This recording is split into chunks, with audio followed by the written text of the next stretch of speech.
Hey broskies, it's Sona. Today I'm drawing classic Disney princesses if they were Gen Z. Considering they come from such old time periods, I thought it'd be interesting to see the princesses in modern day fashion. Or should I say, yassified. Okay, I'm sorry. Let's go. First Disney princess I'll be Gen Z-ifying, not a real word, is Ariel from The Little Mermaid. Now, I've already turned Ariel evil in my other series, where I make Disney princesses villains. Go check it out. And of course I had to include her in this series too because Ariel is iconic and my favorite. The Little Mermaid revolves around Ariel, daughter of King Triton who rules over Atlantica. Ariel has always been so fascinated by land, and she always goes on adventures with her friend Flounder, and is often scolded by her father who wants to protect her from humans and monsters of the sea. However, Ariel is rebellious and often explores dangerous areas of the sea, collecting human souvenirs. She also eventually sees Prince Eric and falls in love with him, wishing she could go on land even more. Eventually stumbling across Ursula, the sea witch, who gives her a deal in exchange for her voice, and she must get true love's kiss from Prince Eric within 3 days. If she does, she can stay human, and if she doesn't, she turns into this ugly thing. Long story short, she falls deeply in love with Eric and is about to marry him, but the time runs out before Ariel can kiss him. But Ariel's dad steps in and offers his freedom so that she can keep hers, allowing Ursula to have the Triton and becoming an all-powerful being of the sea. But she gets stabbed and dies, and then everyone has a happy ending. Now for my redesign. So The Little Mermaid takes place during the 18th century, a time where many things were vastly different from today, including fashion. Once arriving in Prince Eric's castle, she's given this big pink ball gown, which I know a lot of people think it's ugly. I think it is absolutely adorable, and no one can change my mind. A lot of people complain that it's too plain for a princess dress, but hey, the girl was in literal rags and had to wear something, okay? Prince Eric just gave her a random dress upon arrival. Plus, I think it suits her anyway. It's a soft pink puffy gown with an innocent youthful vibe, which matches Ariel's personality perfectly. She now has a new official princess dress, which is super pretty either way, and better matches her original color scheme. But my favorite outfit by far was the date dress. That bow on Ariel is the cutest thing ever. Now moving on to what I think Ariel's modern day outfit would look like as a Gen Z. While making this outfit, the main thing I kept in mind was Ariel's youthfulness and curiosity. Entering the human world would be much different for Ariel during this time period. Back then, she saw horse carriages and castles, but in Gen Z, she would be exposed to technology and a bunch of other stuff. Plus, Atlantica is underwater, so I imagine in Gen Z, the underwater world would be not much different from back then. They still wouldn't have access to technology like iPads and smartphones, unless they were somehow waterproof. Also, I'm not even sure if she would meet Prince Eric during Gen Z because castles and princes aren't exactly common anymore. So going on land, I imagine Ariel would be very fascinated by technology and the internet.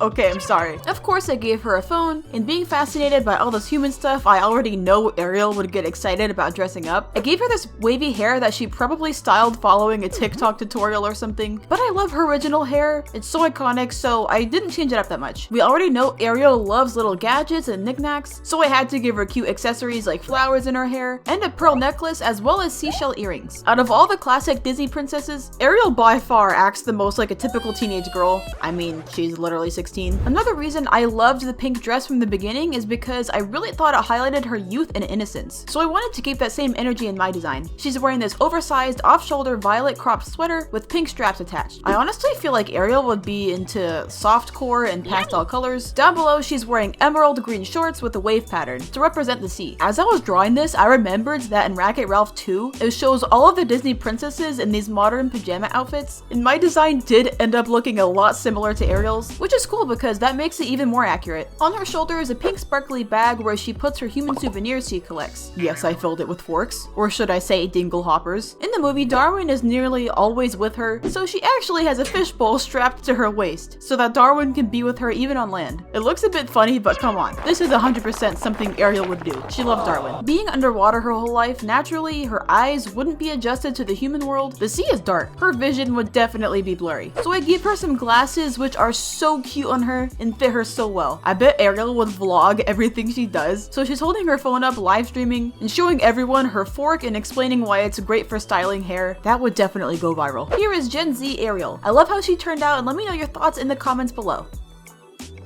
Next up is Princess Mulan. This movie revolves around Mulan, a Chinese girl who makes the brave decision to disguise herself as a man to enter into the Imperial Chinese army to fight against the Huns, also to prevent her father from being drafted. She trains hard and becomes a strong soldier, alongside her dragon guardian Mushu. When Shang, the army leader, discovers her secret of being a woman, he makes her leave the army. But towards the end of the movie, when the Huns invade her city, she, alongside Shang and Mushu, save everyone from the enemies, leading her to finally being recognized as the strong, brave young woman she truly is. Mulan is an amazing amazing movie and princess. During the time period Mulan took place in, women most commonly wore hanfu, with there being many varieties. Clothing was very elegant and modest. Mulan can be seen wearing a traditional waist-high rochin hanfu, and she has many other outfits. While Mulan embraced her femininity more at the end of the movie, she definitely still has a lot of masculine traits. She embraces both sides, and I think that's awesome. For her Gen Z outfit, I decided to go for a punk streetwear type vibe. Streetwear like bulky jackets and baggy black cargo pants are popular for streetwear, also in China. I feel like this fashion suits Mulan's toughness and self-expression. Also, I really just wanted to draw Mulan as a baddie. Not to mention in Wreck-It Ralph 2, Mulan's outfit totally screams laid-back tomboy. I styled her hair a bit more loose and fluffed out while keeping it relatively the same length. And on her head, she is wearing a baseball cap, as that's commonly paired with streetwear. Below that is a red Chinese style crossover crop top, paired with an oversized puffer jacket that's hanging below her shoulders. I chose not to focus on her green and blue color scheme. I kinda just wanted to switch it up a bit. For my design, I chose a red and black centered color palette. Red is China's national color and symbolizes joy, luck, and prosperity. Plus, I feel like it really suits Mulan. She's wearing baggy black cargo pants with zippers going along the pant legs, which are unzipped, creating this slit effect. It reveals her legs just a little bit, showing she's also wearing high red socks underneath. As a Gen Z, I see Mulan as this laid back, chill girl who's really carefree, so she'd care much more about the comfort of what she's wearing, making baggy clothes perfect for her. Her shoes are sleek sneakers, and last but not least, I added a golden Chinese dragon symbol on her hat and as a tattoo on her arm, which also represents Mushu. Also forgot to mention, I made her blowing bubblegum because it just makes her look extra cool. Here is my Gen Z Mulan.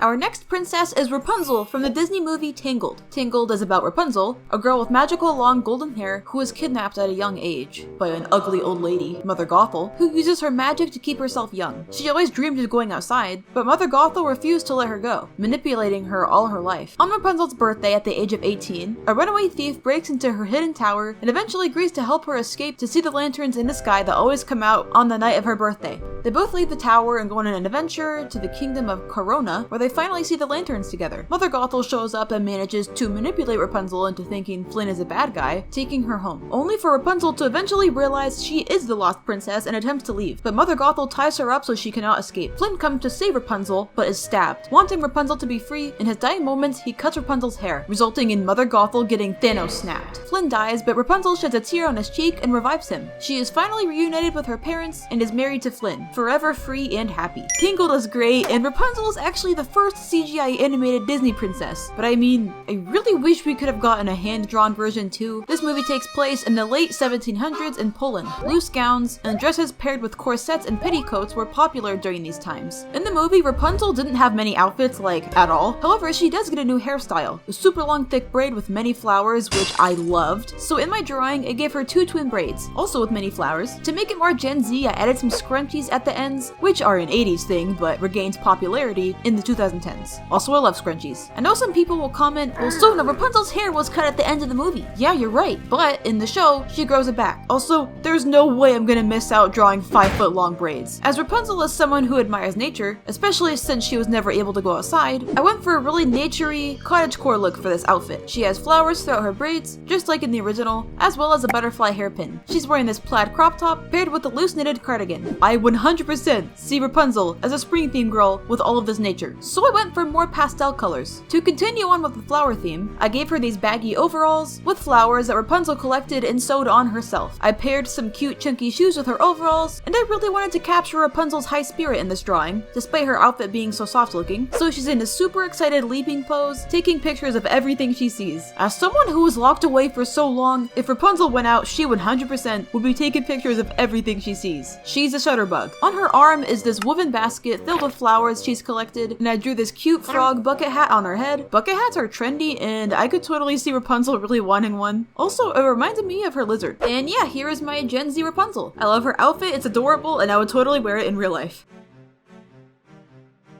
Thanks broskies so much for watching. Let me know your favorite Disney princess I drew in the comments. And if you want to see a part 2, feel free to let me know that as well. Like and subscribe if you enjoyed, and okay, bye!